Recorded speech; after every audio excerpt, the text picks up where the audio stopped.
Hello friends, आज मैं आपके साथ शेयर कर रही हूँ। ये है हमारा एरफिन क्लास 6 सेट ए और ये हमारा एसएसओ समर साइंस ओलंपियाड का क्वेश्चन पेपर है 2025 का, मतलब इसी साल का ये क्वेश्चन पेपर है।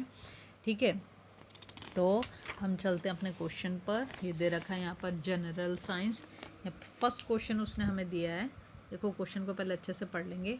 The solid state of water. ठीक है, तो सॉलिड स्टेट कौन सा है? फ्रॉस्ट जो है वो सॉलिड स्टेट। ठीक है, सेकंड क्वेश्चन में दे रखा water vapour is continuously added into the air by which of the following process. तो किस प्रोसेस से जो है वो एयर में ऐड होती रहती है? तो फर्स्ट दे रखा है इसने direct evaporation of water from water bodies by the heat of sun, बिल्कुल सही स्टेटमेंट है। दूसरा है release of water into the air by the leaves of plants by the process of transpiration, ये भी बिल्कुल सही है। Breathing of plant and animals, no. Burning of various kinds of fuel, no. तो इसमें हमारा जो फर्स्ट और सेकंड वाला ठीक हो जाता है, तो हमारा ए ऑप्शन करेक्ट हो गया। ठीक है, फिर इसमें देखो नेक्स्ट क्वेश्चन दे रखा चूज द फॉल्स स्टेटमेंट, मतलब जो गलत है उसको। यहाँ लिखा ice cream melt at and freezes at 0 degree Celsius at 1 ATM, बिल्कुल सही है। इसने हमसे फॉल्स पूछा है। ठीक है, दूसरा हम देखते हैं। तो यहाँ पे लिखा water boils at 50 degree Celsius at 2 ATM, ये बिल्कुल गलत है। 100 डिग्री पर बॉयल करता है वाटर। ठीक है, फिर दे रखा है the density of water is minimum at 4 degree Celsius, ये भी जो है हमारा ट्रू स्टेटमेंट है। ठीक है, ये नहीं, ये गलत हो जाएगा। 4 नहीं, मिनिमम नहीं होगा। ठीक है, फिर है वाटर शोज ए peculiar behaviour below 4 degree Celsius, ये बिल्कुल सही है। ठीक है, तो हमारा जो है इसने फॉल्स पूछा, तो फॉल्स कौन कौन सा स्टेटमेंट है? सेकंड वाला फॉल्स है और थर्ड वाला फॉल्स है, तो दोनों फॉल्स हैं, तो हम सी ऑप्शन को करेक्ट कर देंगे। ठीक है, नेक्स्ट क्वेश्चन दे रखा on heating we can remove air from an air water mixture. Heating से तो यहाँ पर क्या क्या दे रखा है इसने हमें? ऑप्शन दे रखे हैं the principle behind the above technique is solubility of gas decreases with decrease in temperature, बिल्कुल गलत है। Solubility of gas decreases with rise in temperature, ये बिल्कुल सही बात है। तो ये हमारा बी वाला ऑप्शन करेक्ट हो जाता है। नेक्स्ट क्वेश्चन दे रखा है in an experiment a student took pure liquid and started boiling.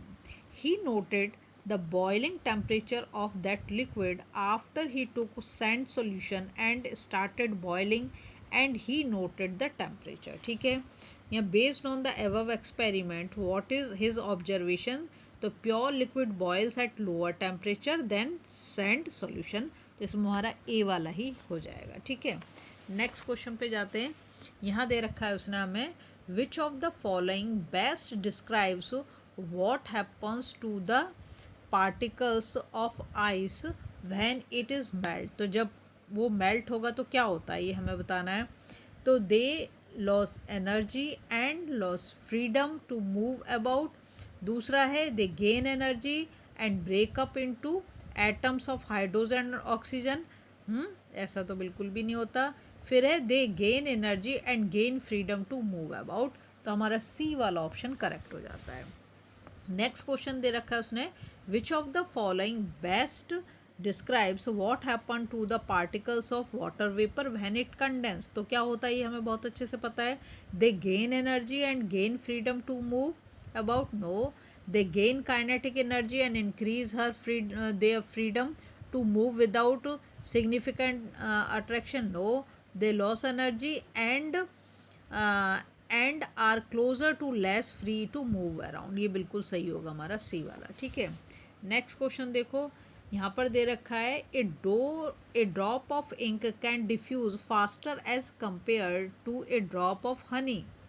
ठीक है, because the attractive force among the particle in ink are less compare to honey. अगर आप देखो तो हनी कैसा होता है? बहुत थिक होता है, बहुत डेंस होता है, और इंक को देखो तो इतनी डेंस नहीं होती। ठीक है, क्वेश्चन नंबर 9 देखो Ravi took some ice cubes in a kettle and close it lids. He kept the kettle on a burner. After some times he observed that the ice cubes have melted to form water. He also observed that steam was coming out of the spout of the kettle. The process that is involved in the formation of steam is called boiling. Boiling सही होगी, ठीक है। Next question है, Priyansh Priyansh took some water in a kettle and closed its lid.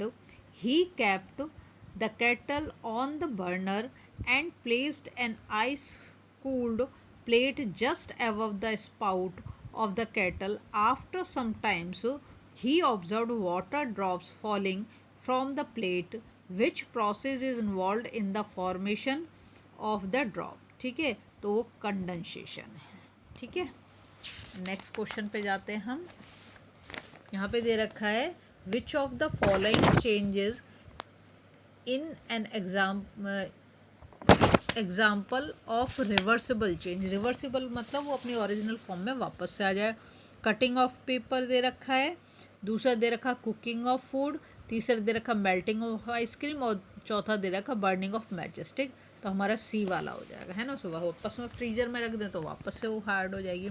फिर है which process is listed incorrectly in the given table. Reversible change दे रखा है, रिवर्सिबल मेल्टिंग ऑफ आइस, वो तो रिवर्स हो जाएगी, है ना। दूसरा दे रखा फ्रीजिंग ऑफ वाटर, वो भी रिवर्स हो सकता है। बर्निंग ऑफ शुगर, इसको तो रिवर्स नहीं किया जा सकता, है ना। एक बार जल गई तो उसको हम कैसे ठीक करेंगे, तो बी वाला जो है ये बिल्कुल हमारा हो जाएगा, ठीक है। अब इसमें दे रखा है water containing sand can be separated by sedimentation followed by decantation. The principle behind sedimentation and decantation technique is क्या है, one of the components is heavier than the liquid and is insoluble, ठीक है। तो हमारा ए वाला हो गया। Next है the process of evaporation is suitable for the separation of dash is solid from its dash, ठीक है। तो इसमें वॉलेटाइल, सॉल्युबल, सॉलिड और solute no, insoluble, solid and solution no, non volatile, solid and liquid solvent, ये सही हो जाएगा हमारा सी वाला, ठीक है।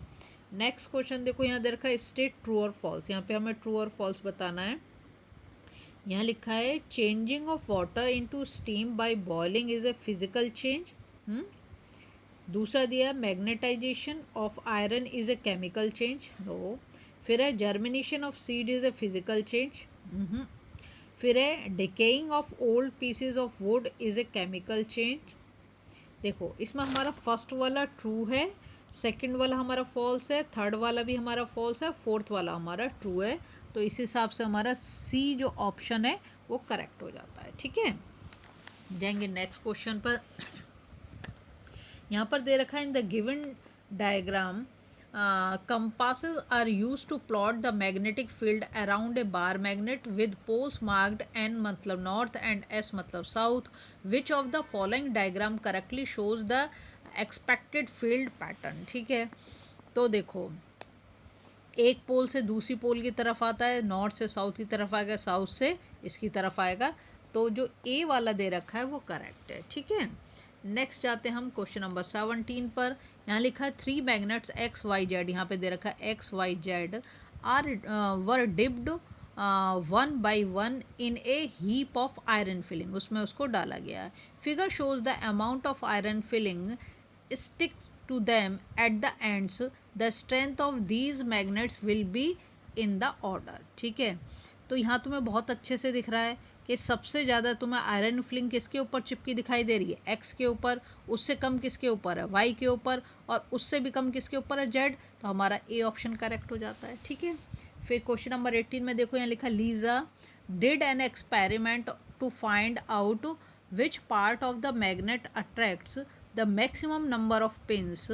Which of the following reading may be correct regarding the number of pins attracted by different part of the magnet? हम बहुत अच्छे से जानते हैं जो पोल्स होते हैं उस पे सबसे ज़्यादा अट्रैक्ट करते हैं, ठीक है, और सेंटर में कम।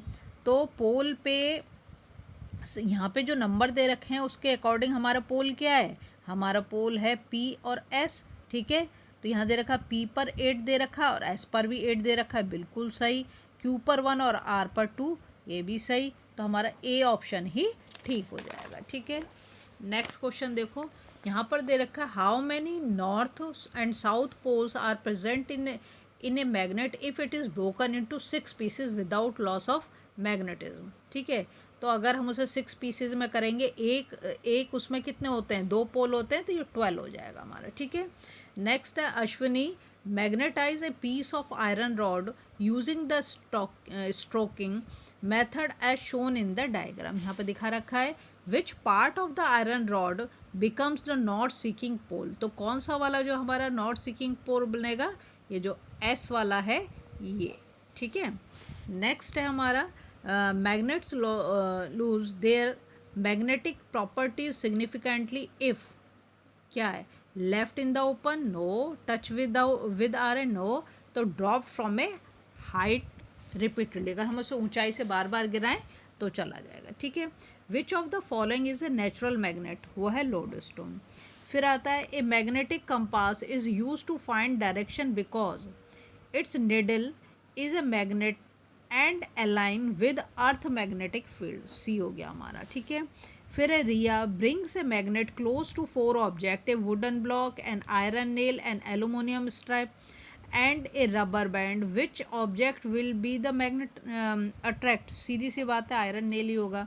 फिर क्वेश्चन नंबर 25 है, यहाँ पर दे रखा है 2 bar magnets are brought close to each other, the north pole of one magnet repels the end of another magnet, what can we say about the second magnet end। ठीक है, लिखा है it is made up of wood, no, it is the south pole, no, it is the north pole। ठीक है, next आता है हमारा question number 26।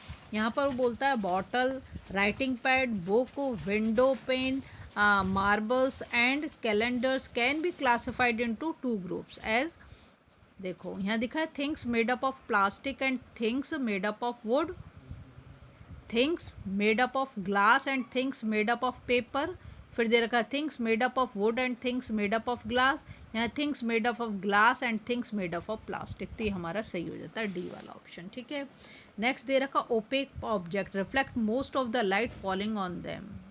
ठीक है, फिर लिख रखा है यहाँ पे transmit most of the light falling on them, फिर है absorb most of the light falling on them, are strong and hard, तो इसमें पहला वाला हो जाएगा। ठीक है, अब आता है on putting same thing in 2 different bags X Y and X could not hold the things and got torn, फट जाता है, what inference do you draw.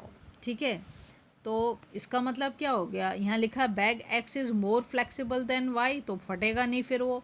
फिर है bag X is stronger than Y, अगर वो स्ट्रॉन्गर होता तो फटता ही क्यों। फिर है bag X is stronger and less flexible than Y, no, ये वाला होगा, bag Y is stronger than X. ठीक है, फिर है consider 2 groups of object X and Y, what could the group X and Y be respectively. तो यहाँ दे रखा है एक्स को दे रखा है ग्लास, ब्रिक, एग शेल्स, और वाई दे रखा है हैमर, स्क्रू, नेल। तो देखो सीधी सी बात है, ब्रिटल एंड नॉन ब्रिटल है, हम इसको डिवाइड कर सकते हैं। अब आई आइडेंटिफाई द करेक्ट स्टेटमेंट, यहाँ दे रखा है substances that do not regain their shape after removing the force और इलास्टिक आर इलास्टिक, इलास्टिक तो अगर हम उसका फोर्स हटाएं तो आ जाएगी अपने शेप में। ठीक है, फिर दूसरा ही तो गलत हो गया, substances that allow the passage of light are opaque, वो भी नहीं, वो क्या होते हैं, ट्रांसपेरेंट होते हैं। फिर है substances which do not allow heat to pass through them easily are the good conductor, वो तो क्या हो गए, इंसुलेटर हो गए, अगर उससे अपने आप से हीट ही नहीं पास करने दे रहे। फिर है salt and sugar are soluble in water whereas chalk and sand are insoluble, तो डी ऑप्शन हमारा इसमें करेक्ट हो जाता है। ठीक है, नेक्स्ट आता है हमारा यहाँ पर विच of the following is A characteristics of shrubs. ठीक है, यहाँ branches arise near the base, पहला ही ऑप्शन हमारा ठीक हो जाता है। ठीक है, क्योंकि यहाँ लिखा ग्रीन एंड सॉफ्ट, सॉफ्ट तो स्टेम नहीं होती हमारी श्रब्स की, है ना। फिर है tall plants with hard and thick stem, भाई वो तो प्लांट, तो टॉल प्लांट तो फिर ट्री में चला जाएगा। कैन नॉट स्टैंड अपराइट, तो ये तो क्लाइंबर और क्रीपर्स होते हैं, है ना। फिर है select the option that contain only herbs, यहाँ लिखा रोज़ और हिबिस्कस, नहीं, ये तो दोनों श्रब्स हैं। यहाँ money plant and Neem, money plant को बोल सकते हो, नीम तो नहीं है। फिर यहाँ पे दे रखा है रोज़ एंड लेमन, ये भी नहीं है। फिर है कोरिएंडर एंड वीट, ये दोनों बिल्कुल सही है, ठीक है। फिर हम जाएंगे नेक्स्ट पर, यहाँ दे रखा है which of these plant store food in their roots, root में किसके होता है, तो यहाँ पे दे रखा pea and radish, no, onion and garlic, no, carrot and turnip, ठीक है। नेक्स्ट क्वेश्चन पे जाते हैं, लिखा which of the following statement hold true for the root system shown in the given, ये हमें दिखाई दे रही है कौन सा है, ये टैप रूट है ना, टैप रूट है। तो it goes deep down into the soil, the branches that arise from the main root are called the secondary root, फिर है it is a tap root system, फिर है example of this type of root system are pea, radish, carrot and turnip. तो इसमें से जो हमारा सही ऑप्शन होगा, ठीक है, वो आएगा हमारा इसमें से सी वाला, it goes deep into the soil, फिर है द ब्रांचेस, ये हो गया, और थर्ड वाला इट इज़ ए टब, तो सी वाला ऑप्शन हमारा करेक्ट हो जाएगा। फिर यहाँ दिया है select the correct option regarding the type of venation and the plant in which it is present, तो पहला वाले सही हो जाता है रेटिकुलेट वेनेशन इन पीपल, ठीक है। अब नेक्स्ट आता है, यहाँ पे दे रखा है which of the following is ए की करेक्टरिस्टिक्स ऑफ रेटिकुलेट वेनेशन, है ना, तो रेटिकुलेट वेनेशन किस में होगा, only one primary vein runs through the leaf, no, फिर है veins form a web like and net like structure, ये बी वाला हमारा करेक्ट हो जाएगा, ठीक है। नेक्स्ट क्वेश्चन है different animals move in different ways based on their body structure and habitat, which of the following pairs of animals and their movement is correctly match, यहाँ लिखा है snake flies in the air, no, फिर है fish slither on the land, no, फिर है kangaroo hops using strong hand legs, ये बिल्कुल सही है हमारा, ठीक है। नेक्स्ट है फिर which animal uses its wings and tail together for its movement during fly, ठीक है, तो इसमें हमारा ईगल आ जाएगा। नेक्स्ट है why do most desert plants have small और no leaves, to increase the water loss, no, to reduce the water loss through transpiration, ये बिल्कुल सही स्टेटमेंट है। फिर which of the following is an adaptation of desert plant to prevent overheating during the day, यहाँ लिखा है long roots to reach deep underground water, no, यहाँ लिख रखा है light coloured leaves to reflect sunlight, ये हमारा B option बिल्कुल करेक्ट हो जाता है, ठीक है। नेक्स्ट क्वेश्चन है why does a camel have long eyelashes and closable nostrils, ठीक है, यहाँ लिखा है to look attractive in the desert, no, to help camel to eat cactus plant, no, to protect against sand and dust, बिल्कुल सही है, वहाँ पर सैंड ड्यून्स बन जाते हैं, बहुत स्टॉर्म आते हैं, ठीक है। क्वेश्चन नंबर 42 पे 42 में दे रखा what is the primary method of water conservation for desert dwelling animals like the kangaroo rats, ठीक है, यहाँ लिखा है drinking large amount of water daily, no, फिर कैसा वाटर कंजर्वेशन हुआ, दूसरा है producing highly concentrated urine to conserve water, ये बी वाला हमारा बिल्कुल सही स्टेटमेंट है। फिर है विच ऑफ द, नेक्स्ट हमें दे रखा है विच ऑफ द, ये दे रखा है which of the following animals can breathe through their skin, ठीक है, तो स्किन से कौन ब्रीथ कर सकता है, फ्रॉग कर सकता है। नेक्स्ट आ रहा है फिर यहाँ देखा है रोडेंड्रॉन्स and amphibians are both sensitive to change in climate.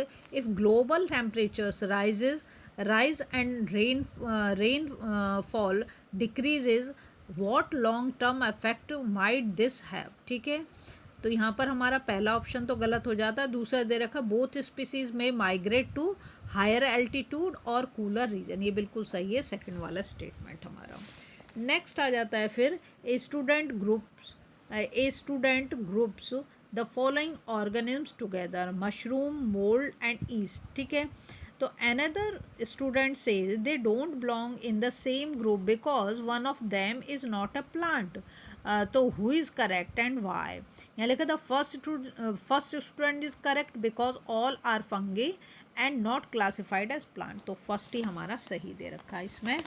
Next आ जाता है आपका अचीवर सेक्शन।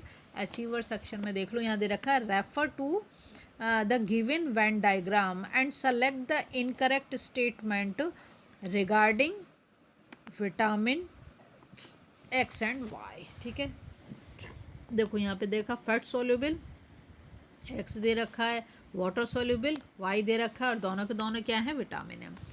तो इसने हमें यहाँ पे दे रखा है x could be a vitamin that help in clotting of blood, ये हम बहुत अच्छे से जानते हैं, तो क्या होता है, विटामिन के होता है। Whereas Y could be a vitamin that help in formation of blood, तो ये हमारा होता है विटामिन B12। ठीक है, फिर deficiency of x could cause night blindness, तो भाई वो तो होता नहीं, हो तो विटामिन ए की डेफिशिएंसी तो होता है night blindness. Whereas deficiency of Y could cause pellagra, ये गलत है। फिर X could be obtained from fish liver oil, whereas Y could be obtained from citrus food, नहीं। फिर नन ऑफ दीज, इसमें डी वाला option हमारा correct हो जाएगा। ठीक है, फिर आता है हमारा 47 में उसने भी देखो ये ग्राफ दे रखा है, इसको देख लो आप। Refer to the given graph showing the average temperature of 3 different habitats PQR, 3 habitat दिखा रखे हैं इसने हमें। ठीक है, identify the habitat based on their temperature and select the incorrect statement regarding the adaptation shown by the animals living in this habitats. ठीक है, यहाँ लिखा है animals living in habitat P may have small ears and tails to minimize heat loss, बात समझ में आ रही है आपको, P वाले की बात कर रहे हैं। Whereas animal in habitat Q में एग्जिबिट मिमिक्री टू सर्वाइव, तो इसमें हमारा A स्टेटमेंट ही करेक्ट हो जाता है। ठीक है, अब हम जाएंगे नेक्स्ट पर। तो यहाँ पर हमें दे रखा है given below are some adaptations shown by animals, ये लिखा large size ears, thick fur on the body, फिर वाटर प्रूफ फर और फेदर्स, फिर दे रखा है thick layer of fat under the skin, फिर एस्टिवेशन, फिर हाइबरनेशन, फिर which of these adaptation can be found in animals living in polar region, polar मतलब जहाँ बहुत हर समय बर्फ़ पड़ी रहती है, पोलर रीजन वो हो गया। तो इसमें हमारा सेकंड वाला करेक्ट हो जाता है, थर्ड वाला भी करेक्ट हो जाता है, और फोर्थ भी हमारा करेक्ट हो जाता है ना, और सिक्स्थ वाला करेक्ट होता है, ये नहीं होगा। ठीक है, तो सी ऑप्शन हमारा करेक्ट हो जाता है। नेक्स्ट क्वेश्चन है 49, द डायग्राम दिख रहा होगा आपको। The diagram shows a magnet attracting 3 steel pins while another magnet is approaching slowly from the left. What will happen to the string of attracted pins? ठीक है, यहाँ लिखा है रिपेल टूवर्ड्स राइट, गलत, attract towards left, no, falls off from the magnet, तो हमारा C option correct हो जाता है। ठीक है, फिर इसका लास्ट क्वेश्चन आता है जो क्वेश्चन नंबर 50 है। Study the given Venn diagram carefully and identify PQRS को हमें आइडेंटिफाई करना है। फ्लेमेबल मतलब जो चीज़ जलती हो, फ्लेमेबल बोल रहा है, दूसरा बोल रहा है वो हमसे लिक्विड बोल रहा है Q को, और S में दोनों की प्रॉपर्टी है, और R जो ईडेबल है, एडिबल का मतलब जिसे हम खा सकते हैं। तो P हो गया हमारा कैम्फर, ठीक है, कपूर जिसको बोलते हैं। Q हो गया हमारा सोप सॉल्यूशन, ठीक है, और R हो गया हमारा फ्रूट जेली, और S हो गया हमारा मस्टर्ड ऑयल, जलता भी है और लिक्विड भी है, तो हमारा डी ऑप्शन करेक्ट हो जाता है। अगर आपको वीडियो पसंद आ रही है ना, प्लीज़ लाइक शेयर सब्सक्राइब करें और फॉलो ज़रूर करें, आपको बहुत सारी चीज़ें मिलेंगी मेरे चैनल पर।